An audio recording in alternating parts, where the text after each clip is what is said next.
This is a Titicaca water frog. Oh yeah. They're also called scrotum frogs. Oh. They're running the gambit for worst name and worst nickname. Hi, I'm Dylan. Welcome to This Natural Planet. These shriveled up yet somehow also loose-skin frogs can only be found in one place in the world, the Lake Titicaca water basin and its connected bodies of water, hence their name. Located in the Andes mountain range between Bolivia and Peru, their habitat is home to the smallest member of the camel family, the vicuña, the half-rabbit, half-cat despite being neither, the viscasia, the not a fox but looks like one Andean fox, as well as wild guinea pigs, Andean condors, and many more. Titicaca water frogs are part of a family of frogs found across the Andean highlands of South America. While many of them are semi-aquatic like most of the frogs you're familiar with, a few members of their family, including the Lao water frog, the Lake Junin frog, and the much worsely named Titicaca water frogs, are entirely aquatic. Very few frogs are fully aquatic, and some of their very distantly related fully aquatic cousins include the African clawed frog, the African dwarf frog, and the Bornean flat-headed frog. And despite living in totally different regions on this natural planet, they all share one commonality aside from spending almost their entire lives underwater. They're all a bit funky looking.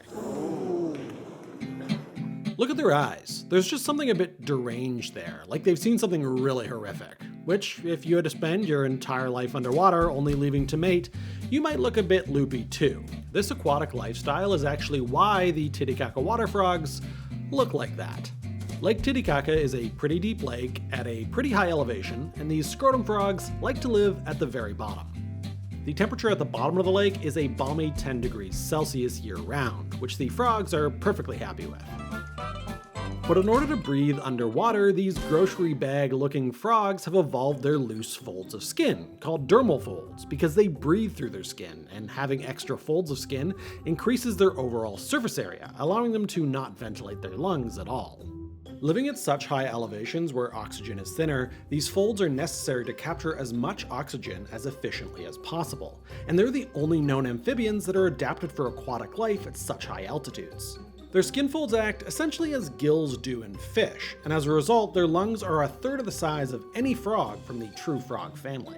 When their oxygen levels drop low enough, they've been seen standing up on their hind legs on the bottom of the lake, spreading their limbs as much as possible and bobbing back and forth, flapping their skin flaps in order to increase their surface area to gather as much oxygen as possible. This is a similar strategy employed by their fully aquatic amphibious cousins, the hellbenders, which will rock back and forth when their oxygen levels drop too low to help increase the amount of oxygenated water passing over their bodies. Now the real question is, did the original breeder of the Shar Pei see Titicaca water frogs and think, yes, that? Titicaca water frogs are the largest fully aquatic frogs, measuring up to 14 centimeters long and weighing up to 250 grams. They have well-camouflaged skin, a flat head, rounded snout, and long webbed hind legs. They largely prey upon snails and other small crustaceans, but they will also slurp back a worm given the chance. While we don't know exactly what their natural predators are, we do know that when scientists have picked up one of these frogs, they ooze a white, sticky, milky substance from all over their body. This substance apparently tastes absolutely awful and is used as a defense mechanism against predators, similar to what hagfish, blister beetles, and many toads do. Not a lot is known about the mating habits of the Titicaca water frog. It's thought that they have multiple partners during the breeding season, but beyond that, we don't know all that much. If you live in Peru or Bolivia and are an aspiring biologist, studying the mating behaviors of the Titicaca water frog could be an interesting subject of study. And if you learn anything, please do let us know and we'll publish a follow-up video diving deeper into the mating habits of the elusive scrotum frog. Little is known about these frogs in general, including the question, what drove them underwater? One theory is that the high-altitude mountain air was too oxygen-deprived to allow them to thrive as a species, and they had better success breathing the oxygen in the lake. Amphibians that are fully aquatic are quite rare, and are really the opposite of what you might think of as an amphibian, an animal that can breathe on both land and in the water. Many species of amphibians begin their lives as fully aquatic. In most species of frogs, they start out as alien-looking egg clusters in the water before hatching into adorably ravenous tadpoles. As they metamorphosize, they slowly lose their tails and gills, grow legs, and emerge from the water and get ready to start the whole cycle over again.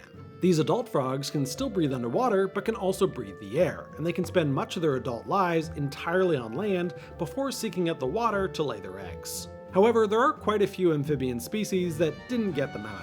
One species of salamander in Mexico has followed a similar evolutionary strategy as the Titicaca water frog. This is an axolotl, and unlike their land-dwelling relatives, axolotls will never emerge from the water, and they spend their entire lives along the bottom of the lake. However, unlike Titicaca water frogs, axolotls never grow up, and they spend their entire lives in a pseudo-juvenile form. They're essentially adult tadpoles. On the other side of the world lives an amphibian that also prefers to not leave the water. Except this one is massive. This is the Japanese giant salamander, and they measure a whopping 5 feet long, 10 times longer than a Titicaca frog. These aquatic amphibians spend most of their lives in the freshwaters of Japan's mountainous rivers and streams. Unlike the Titicaca water frogs, they tend to live in the relative shallows, but like our mountainous frogs, they're another fully aquatic amphibian that lives at high elevations, living up to 1,300 meters above sea level. High, but not as high as the 3,100 meters that the Titicaca water frogs live at. But looking at them, you might have noticed another striking similarity. These giant salamanders have evolved similarly loose and wrinkled skin, which also helps them gather more oxygen. Another interesting case of convergent evolution. It turns out that looking like a scrotum is the key to living a healthy lifestyle underwater. The world of frogs is also filled with a large number of species that evolved to do things a bit differently. Many species of tree frogs, for instance, spend their lives high up in the trees and don't lay their eggs in the water like many other frogs. Instead, the female will lay her eggs on the edge of a leaf that hangs over a pond.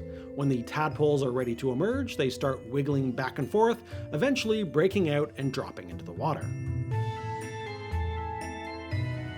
Another arboreal group of frogs that does things their own way is the Pristomantis genus. With over 590 described species, the Pristomantis genus contains more species than any other genus of vertebrate animal. Yet they dwarf in comparison with the thousands of other species of frogs in the world. And unlike other frogs, Pristomantis frogs lay their eggs on land and they bypass the tadpole stage, developing directly into tiny little froglets.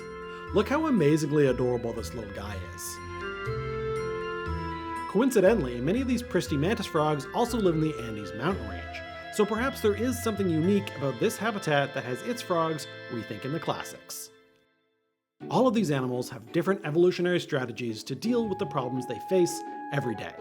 For Titicaca water frogs, it was heading underwater, while for Pristomantis frogs, the solution was to avoid the water altogether.